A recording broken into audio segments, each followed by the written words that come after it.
Hello મિત્રો, તો સ્વાગત છે તમારું આપણા બ્લોગમાં. કેમ છો બધા? મજામાં? તમે જોઈ શકો છો અત્યારે હાલ હું છું બાબરા ગામમાં. બાબરા ગામથી અમે જાય છીએ ખોડિયારમાં પગે લાગવા. જોઈ શકો છો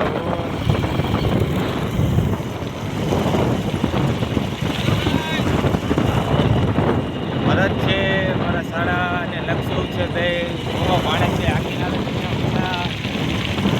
ના જુઓ મિત્રો તમે બાબરા ગામની કેનાલ ફૂલ હાલે હો, કાંઈ ના ઘટે પાણીમાં. તો જુઓ ફૂલ હાલે રહી. અત્યારે સીઝન ચાલે છે ને જીરાની, એટલે ફૂલ મેલી છે કેનાલ. મિત્રો ચેનલમાં આવે છે તો લાઈક સબસ્ક્રાઈબ કરજો, અને આગળ ખોડિયાલમાના મંદિરે જઈને તમને હું દેખાડીશ કેવું મંદિર છે આના બધું. તો મિત્રો જોઈ શકો છો અમે ખોડિયાલમાના મંદિર કને પહોંચવા આવ્યા છીએ. ખોડિયાલ માતાજીના મંદિરનો માર્ગ છે આ રોઈ. આજુબાજુમાં બધે પાણી ભર્યું છે, ચારીકોર પાણી છે.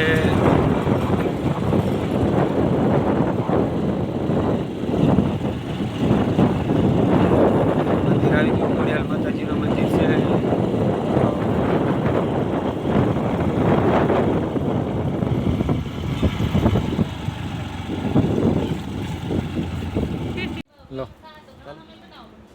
હેલો મિત્રો, તમે પહોંચી ગયા છીએ ખોડિયાલ માતાના મંદિરે. તમે જોઈ શકો છો મંદિર. હવે જઈને આપણે પહેલાં દર્શન કરીએ. ચાલો હાલો.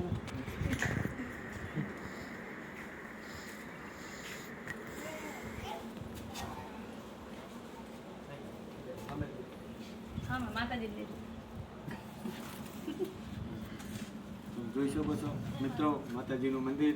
અંદર દેખાડજો. હેલો મિત્રો, તો તમારે પછી બધા ચારીકોટ દેખાડી દઈએ. મિત્રો જોવો છો તમે માતાજીના મંદિર ચારીકો એક મોટું તલાવ છે. અહીંયા કને મછલીઓ છે, અહીંયા બધા ખાવાનું નાખે છે. આપણે ખાવાનું નાખીનો વિડીયો તમારે પછી બતાવી દઈશું. અને અંદર ઘણી બધી મછલીઓ રહે છે, ઘણા જનાવર રહે છે, અને બધા ખાવાનું નાખે છે. પગે લાગવા આવે છે માતાજીના મંદિરે. અને આ મંદિર બાબરા ગામમાં આવેલું છે, અને બાબરા પાટિયાથી કરી બાબરા ગામ વચ્ચે આવે છે. તમે જ્યારે આવો ત્યારે માતાજીના દર્શન કરજો મિત્રો. તો મિત્રો અમે દર્શન કરીને હવે નીકળી ગયા છીએ પાછા. તો તમને કહેતો હતો કે મંદિર ક્યાં કને આવ્યું, તો તમે જોઈ શકો છો. આ આવ્યો એ બાબરા ગામનો રોડ છે.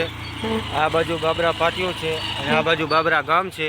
તો તમે આવો ત્યારે આ રસ્તે વળવાનું ભૂલશો નહીં. અહીંયા કને ખોડિયાલ માતાનું મંદિર છે, અને આ જાહેરો રસ્તો એ બાબરા ગામમાં જાય છે રહ્યો, અને આ બાજુ બાબરા પાટિયું છે.